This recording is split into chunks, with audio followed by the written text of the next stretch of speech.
Hi everyone.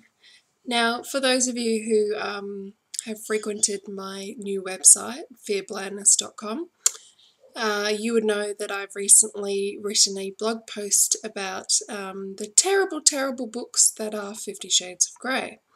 But I wanted to convey my annoyance and rage in person, in a more personal context, via video over the internet. Now, you may be wondering why I read the books at all, considering they have already been established as terrible.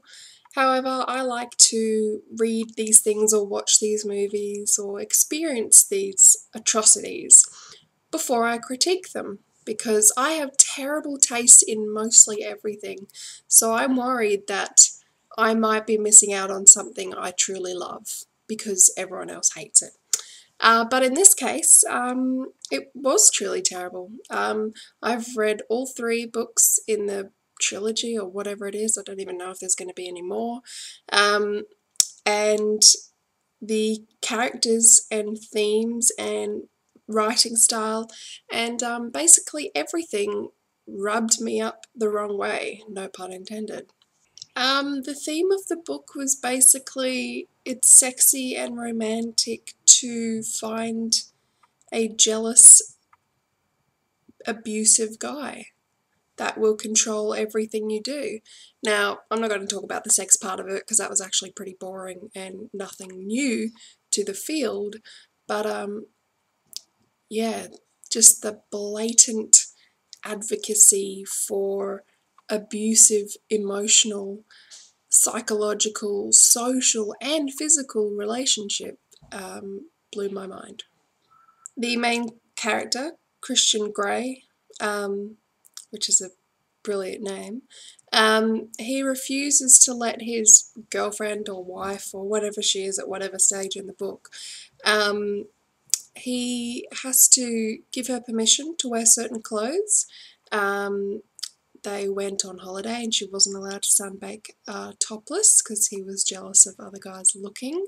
What else? Oh yes, he's a billionaire, of course. So he bought the company that she works at so he can keep a closer eye on her. Oh, well, he actually didn't want her to go to work because he wanted to be at home barefoot and pregnant. Oh, such movement in the feminist world with these books.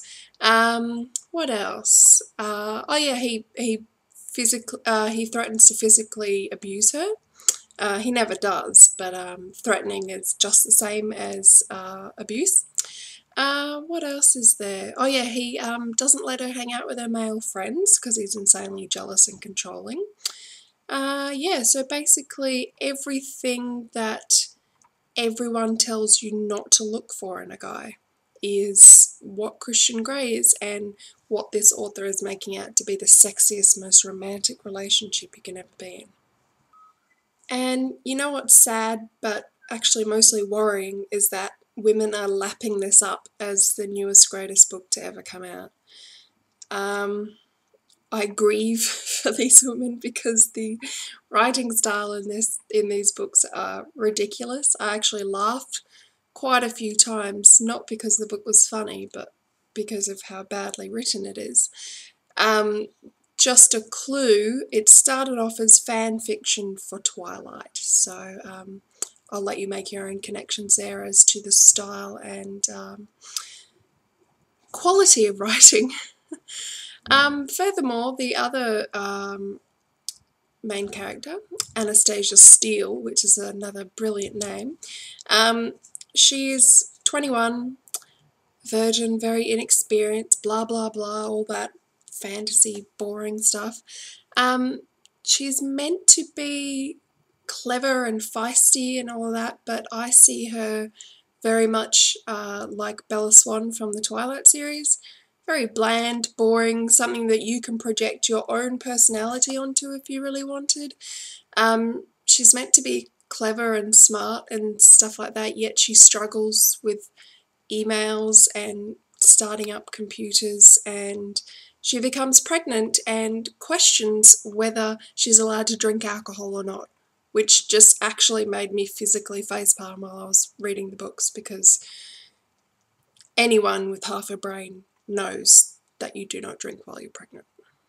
So basically I wanted to congratulate the author for taking women's rights and ideas about wonderful relationships back about 50 years to where it was okay to emotionally, physically and psychologically abuse your partner. So yeah, that was my expressed annoyance at these books and how popular they are, and I think it's being made into a movie. Yeah, please don't read them. Please don't give this author any money. If you're interested in a more detailed ripping apart, I did write a blog entry on it at fearblandness.com. So if you would like to waste your time reading about a stupid book, go ahead. If not, then have a nice life, and I'll see you guys later. Thanks for listening. Bye.